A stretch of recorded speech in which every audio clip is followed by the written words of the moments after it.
Well, hey guys, Pat here from Rain Country. God is good all the time. And today, I'm up here on the property doing a little bit of work. And we've had, I would say, several different people over the years asking about me showing how to sharpen a chainsaw. It's sharp enough to do all what I've done there and cut lots of firewood over the years. If you've got 50 different people, you're going to have 50 different right ways of doing something. So anyway, I wanted to give that disclaimer before I show you how to sharpen a chainsaw. And do, you know, I guess a little maintenance too, things to keep on hand.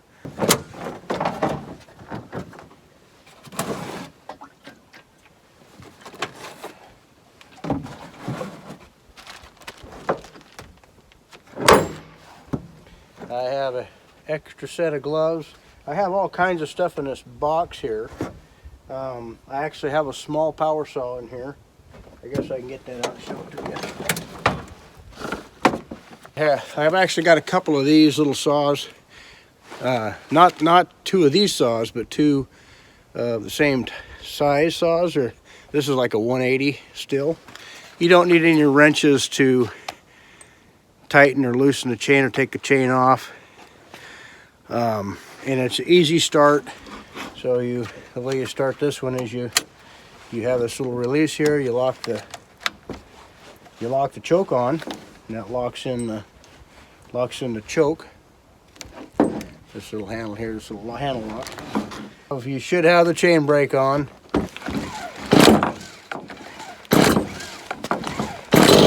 There we go. This hasn't been started in a while.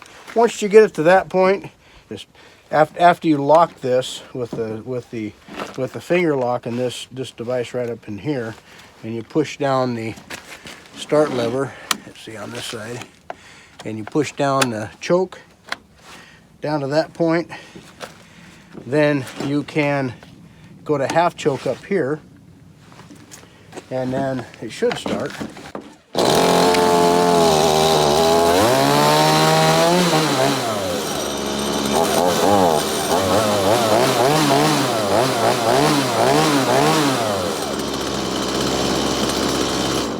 Anyway, that's just one type of chainsaw. It came out in the last few years. Still 180C. And I have another saw just like this one here, but except for it doesn't have what they call the easy start on it. It's still easy to start. This here's a Husqvarna. This is a 455 Rancher. And it's got the same idea. This one here chokes this way, and here's the on switch. When you automatically choke, it automatically goes in the on position. This one has a primer bulb on it. I'm not really crazy about primer bulbs, but this one happens to have one. And I don't use the compression release on it. Here's a little compression release on this one. Right here, that little black dot, you push in the compression release, and it's a little easier to start it. Once you get it going, you push the choke back in and get going with it. But today I'm going to be doing some cutting. So I wanted to just true up the edge a little bit. And I know people have been asking about some sharpening videos, so I'm going to go ahead and show you what I do. So when I'm away from civilization, I always actually have 2 files and 2 wrenches in case I lose one or the other of them. It only takes a split second to hit a rock or hit some sand or something like that and dull a chain. You lose this, or you lose a file, which they're easy to lose if you're not paying attention. You're kind of dead in the water, and 5 minutes after you get started working, you can completely mess up your day. The other thing I like to keep is extra chain. Unfortunately, when I had this chain made up, it was full comp. I usually like to get skip tooth. The difference between a skip tooth and full comp is a full comp has more teeth, and the chain might cut faster, like for falling or something like that, but you get the thing dull and it takes twice as long to sharpen it. So that's why I don't like necessarily full comp, but that's what I got, so I'm going to use it. Don't forget your gas can. I always like to keep this one here, this size. This is bar chain oil. So I just grab a piece of wood or a root or something like that, and then I just rest the saw up, the saw tip on the top of this. Now, so a lot of people might not like it, but I rest the saw in the corner right here where my tailgate comes down. Kind of scratches things up a little bit, but I'm not too worried about it. If you are worried about it, don't do this. The only reason I do it is it kind of keeps the saw a little bit more stable, keeps things from moving around. So you'll notice the chain is a little bit loose, but the last time I sharpened it, I tightened that up. That's because this chain will stretch over usage. So when you start using a chain, especially new ones, they'll stretch on you pretty fast. And so I'll show you how to go ahead and tighten the chain on the bar. So this particular saw, you just loosen up the 2 bar nuts on there, and you have an adjustment screw right here. Most of your stills, well, my older saws anyway, they'll have an adjustment on the inside right next to the bar, and it just runs a screw inside and out. And then there's a little post that locks into the inside of the bar where there's a little hole in there, and it pushes the bar out or sucks it back in. You only have to take this off when you're changing the chain, or when your chain falls off and you have to put your chain back on. So if it jumps off the bar, you get your saw pinched or something like that, or you're cutting a bunch of limbs, and let's say this gets a little bit loose like it is now. This isn't too bad, but if it gets a little bit loose, then your chain might jump off your saw if you're cutting limbs or something. So, but I'll show you what this looks like on the inside in case you don't know what it looks like. Another good thing, wear your safety glasses if you want. Not a bad idea. And obviously wear gloves. I don't always wear gloves, but I should. Now let me take this off of here and show you what things look like on the inside. I'll demonstrate what you'd have to do in order to change out the chain. So I'll just take the chain off and show you.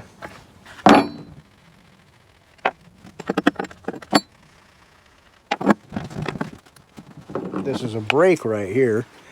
You can see that brake. Brake right there. So when you pull back on the handle, it stops the chain. It's a safety thing. So if your saw binds or whatever like that, this thing will throw back and it'll throw that brake on, and hopefully minimize the cutting that you might receive from getting something bound up. And it's a good idea to clean them out. And I was going to show you this thing. This is where the adjustment is. Right here. You operate that screw right there to bring this little stud back and forth. So obviously bringing it out this way tightens the bar and chain, and running it back this way will loosen it. So if I took this chain off, which I don't necessarily think I'd have to do, but just for the sake of demonstration to show you how to do that. Now that this is off, this cover is off of here, this bar will run back and forth freely, and I can run all that slack in there. I'll set these bar nuts out of the way so I don't lose them in the gravel. And so I just go back over to the tip with it loose, bring it towards me this way, and I can still leave the bar on the saw if I want to, and just take the chain off. That's why it's always a good idea to wear gloves. That way you don't make any mistakes and cut your fingers. I've had that happen before.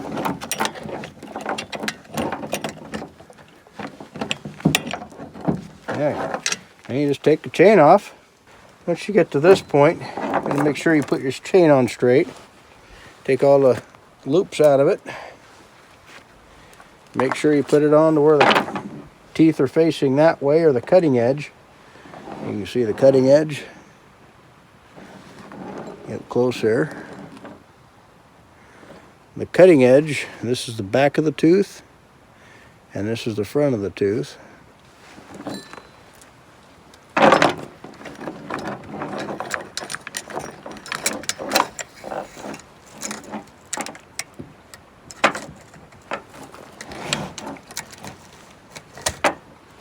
All right, so it's on the sprocket, it's turning the sprocket.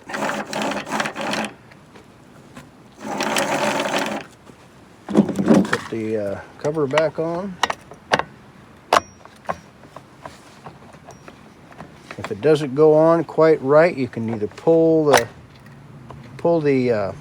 bar ahead, and if it still doesn't seat, then you'll have to back your adjustment nut off.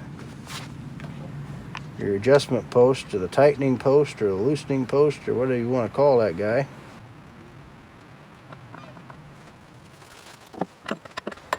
And you just run your bar nuts in just to where they're touching the cover, that plate there, because you're going to have to make some adjustments to bring the chain tight on the bar.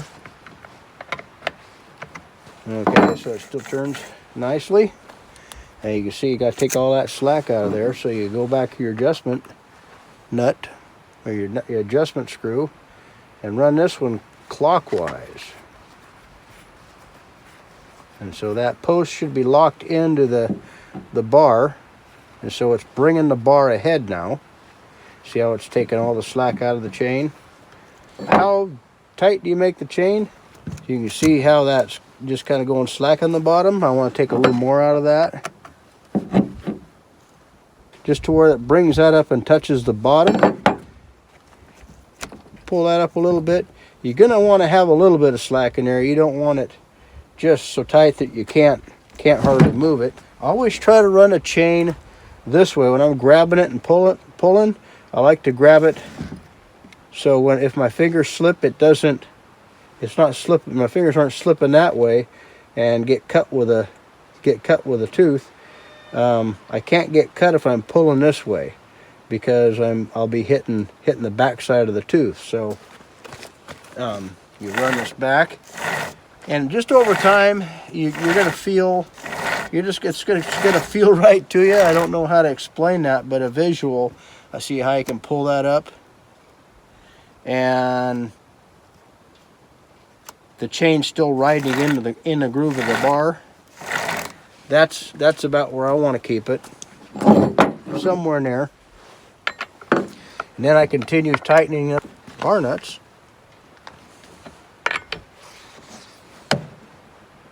Okay, so this is working. This is when it pops forward, it keeps that chain from running, and so you just gotta pop it back. See what happens when you get bound? Usually your hand's going to hit this right here, and it's going to stop the chain and keep you from running your body parts ahead here and hitting the chain. So we'll pull it back so it can move around. Here's a small flat file, and this is for taking down what I call the riders. So this little guy right here is what I call the rider on a chain, and obviously this is a tooth. This right in here is the gullet of the tooth. So if you look closely at this straight across is, let's say that's level, but you can see how the tooth actually tapers back this way. It's high here and low here. So as you sharpen this tooth, guess what happens? The elevation between the cutting edge and the rider still stays high. This starts to get lower. Well, this rider keeps you from taking too big of a bite, keeps you from bogging down a saw or biting into the log too hard and lugging the saw down. So what I like to do with that flat file is take a couple of strokes off of this. As the tooth gets smaller, I start to take more material off of the tooth, then I'll take a little bit of material off of this as well. File angle. Put this the other way so you can see the cutting side. Look to see how that angle is. It's not perfectly 90 degrees. And 1 or 2 degrees off, I don't know. You could probably look this up on the internet and find it. But you see how that angle is?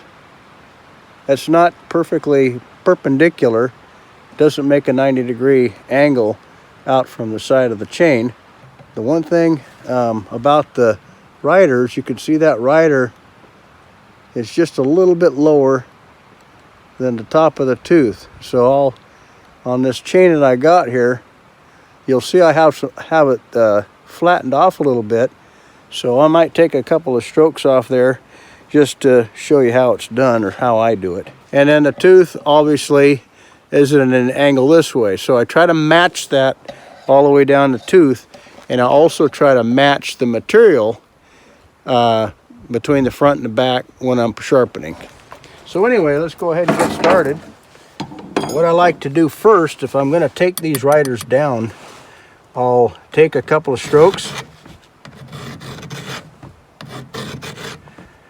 And depending on how hard this seems like it's biting in, I might take 3 strokes. But the bottom line is trying to keep the length of cut even on each one of these riders. So, like I say, come through here and take a couple of perpendicular strokes off of each one of these teeth, and I'll do.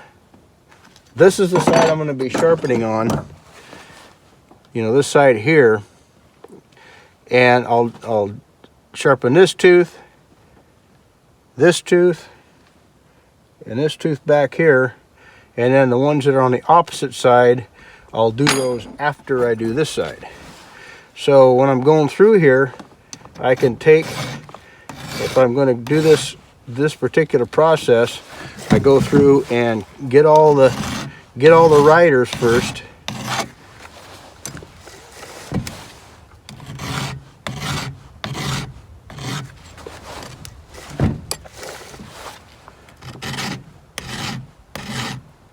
Like I say, I'm trying to get perfectly flat and horizontal at 90 degrees on the riders.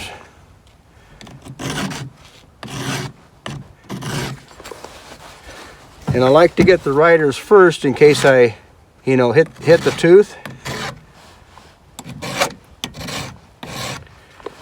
hit the sharp part of the tooth, and then I'll have to resharpen them again. I'm just laying right on top of the power head of the saw, just laying like this, and then the weight of this will rest against that knot or piece of wood up there, so it keeps your chain nice and firm.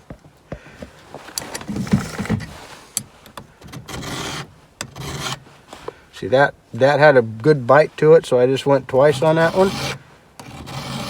That one felt pretty good, but it doesn't look as deep as that one, so I got one more light little stroke on that one. Okay, so that's all of them. Now I'll go through and sharpen the teeth, and you can just see I try to duplicate the angle, the same angle this way. Just follow the original tooth. As you're getting down the tooth, that's going to change just a little bit. And I just keep sharpening until until it's good and sharp.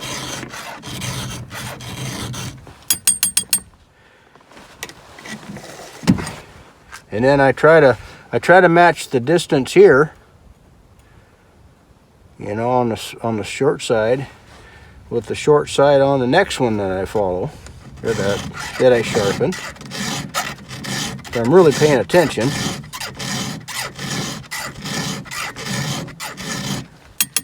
So you want to make sure you're following your duplication this way. And like I said, this is maybe a degree off. It's not quite 90 degrees when you're going through and sharpening.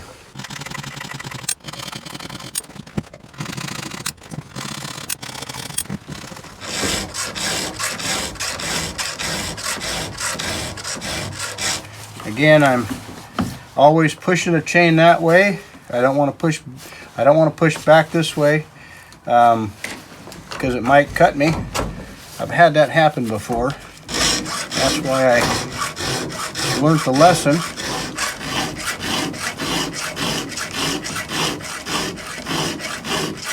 And I don't know if you notice this, but I'll tap the side of the bar. That kind of cleans the file out a little bit. And as I'm filing, sometimes I turn it a little bit just to get a fresh part of the file.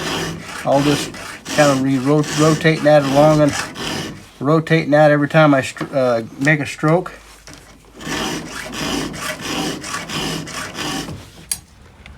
Okay, that's that. Well, we'll go out here and see if it cuts.